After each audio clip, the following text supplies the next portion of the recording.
मंगरुळ पारगाव.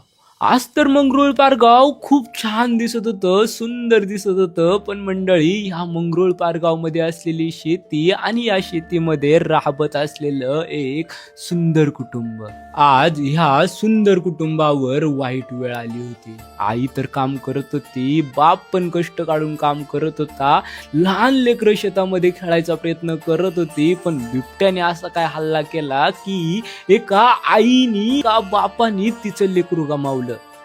मंडळी, या आईच्या डोळ्यातले अश्रू एवढे अनावर होत होते की अश्रूच दिसत नव्हते. आज गोष्ट होती एका बिबट्याने लहान लेकरावर केलेल्या हल्ल्याची. मंडळी, मला या गोष्टीमधून, या व्हिडिओमधून तुम्हाला एकच सांगणं आहे की बाई, हे काय चाललंय आपल्या तालुक्यात, आपल्या आजूबाजूच्या गावांमध्ये.